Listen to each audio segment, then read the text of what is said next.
Osama bin Laden Was a friend? was an agent During in the the United States Russian War. government under the code name Tim Osman.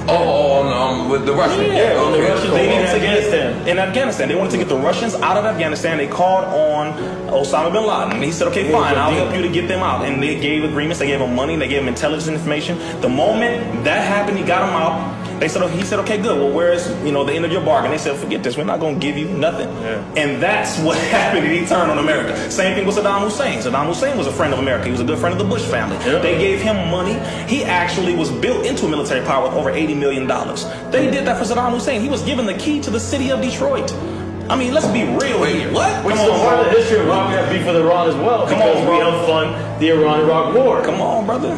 He know what it is. Colonel Muammar Gaddafi, man, I'll be pleased with our brother, was not some dictator. See, it's funny how the media will make you look like a damn monster. American media. When it suits, because America was in bed with Gaddafi. Come on, as brother. well at one point. Come on. Well, I'll just say this. In Libya, number one, Libya under Colonel Muammar Gaddafi had zero debt.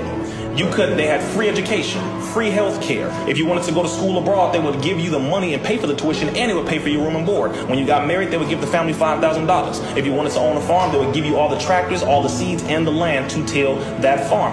Gaddafi and the country of Libya was one of the only countries on the planet that had zero debt, was completely free to do whatever they wanted to do. And that's why they called him a dictator, because he would not allow America to have access to that wealth. He was going to create a joint currency using the wealth under the feet of the Libyan people, the gold, the oil, etc., and the wealth of the nearly 50 other countries in Africa, and come together to create a African currency. That money, based on the African worth, would have bankrupt China's yuan. It would have bankrupt America's dollar. It would have bankrupt the European pound. So that was removing total neocolonialism from the planet. And they said, we need to get rid of this nigga now. Because if he comes to power with those other 50 countries in Africa, we will have to bow to them. And we do not want to bow to them. That was what it was about, money. Because Gaddafi was a friend of America. Interestingly enough, when America tries to say this person, that person is a dictator, that person is a dictator, the first question you need to ask is, hold on. What is it that country has that America needs? That's the first question you need to ask yourself. America is currently over $60 trillion in debt. Make this very clear. America, if you look at Wall Street, they say a little over $22 trillion. But who do we owe? Y'all need to clap for that question. You need to clap for that. Ask it again. I have been waiting for somebody to ask you, because you know. And the Honorable Mr. Farrakhan has been telling it for a long time. The international banking families of Europe.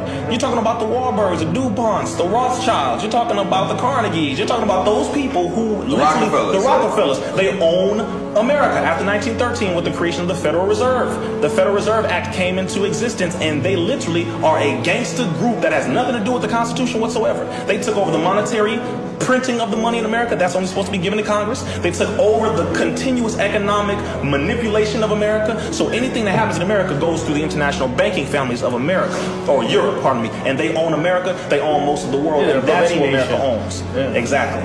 International banking families of Europe. So it's not even debt with China, it's them more than anything. Let me just talk about that. Yes, America owes China over 1.1 trillion. They owe Japan over $1 trillion. They actually owe North Korea money as well. America owes over 75 countries money. Okay, so all right, just for Let me. me know what's going on. Let me talk. No.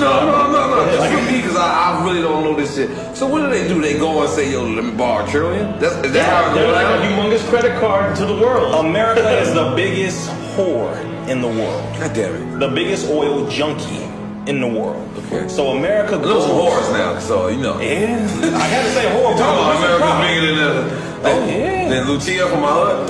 No, let me stop. America were a woman, I don't think any man would want to touch her. I just say it that way. Respectfully to the sisters, just being real, paint the picture. But America owes so many countries money. It's insane. It's really insane. So whenever she's talking about other countries and saying these are terrorists, see, you go to another nation that didn't invite you. Right. You try to have negotiations and tell them, listen, give us your oil, diamonds, etc. We'll have some negotiations. And they say, well, no, we don't want you to have that. You go to another one. And America says, oh, okay, cool. So America leaves, and what do? They send in agents through the CIA. They assassinate the leadership after they use the media in that country to turn the people against the leader of that country. Then it's called a coup. They assassinate the leader and they prop up someone who was a CIA agent who they had trained to be the new person to run for the leadership of that country, put him in place, and then they have free access to the wealth that they already were trying to get in the first place. This is called a coup. America's been doing it for a very long time. They have murdered and assassinated leaders all across the planet. Which Iran as well with the Shah and everything. Yeah, the Shah. America is a gangster, brother. I mean, a real one.